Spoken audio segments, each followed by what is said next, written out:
Welcome. In this video, we're going to break down a powerful algebra technique called completing the square.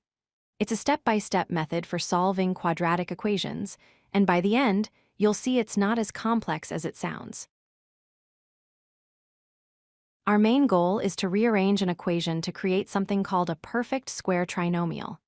This is just a special expression, like x squared plus 2bx plus b squared, that can be neatly factored into a binomial squared, like x plus b squared.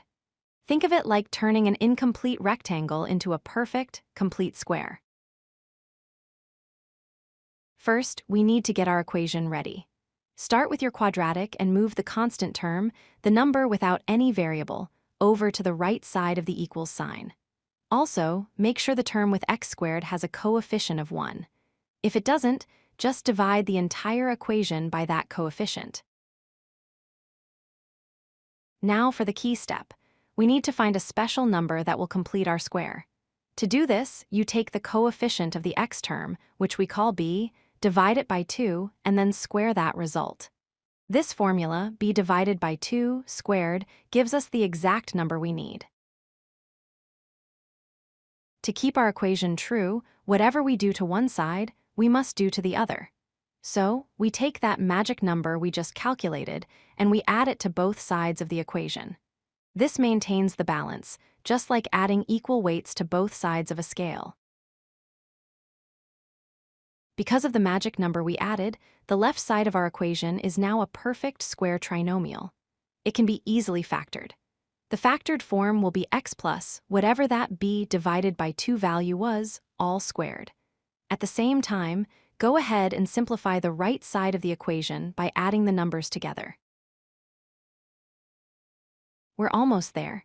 To get rid of the square on the left side, we take the square root of both sides.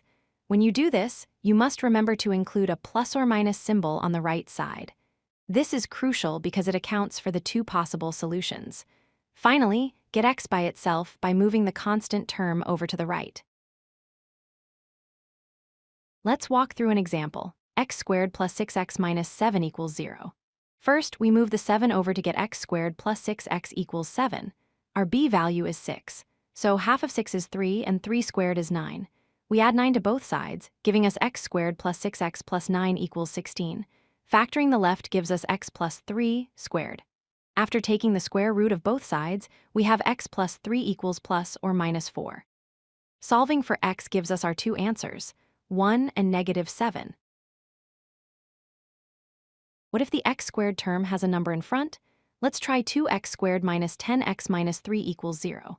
First, move the 3 over. Then divide the entire equation by 2, giving us x squared minus 5x equals 3 halves. Our b is negative 5. Half of that is negative 5 halves, and squaring it gives 25 fourths. Add that to both sides.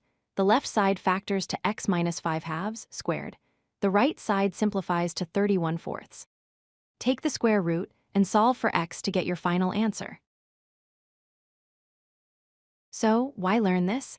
Completing the square is incredibly powerful. It's the very method used to derive the famous quadratic formula.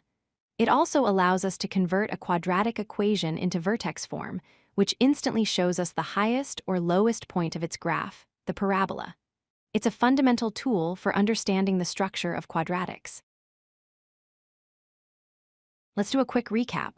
1. Set up the equation as x squared plus b, x equals c2, calculate b divided by 2 squared. 3. Add that number to both sides.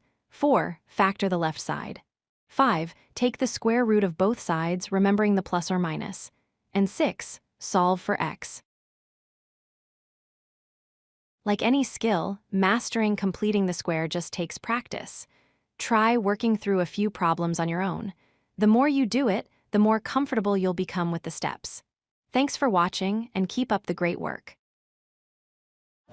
If you like this video, hit that like button and don't forget to subscribe. Visit codelucky.com for more such useful content.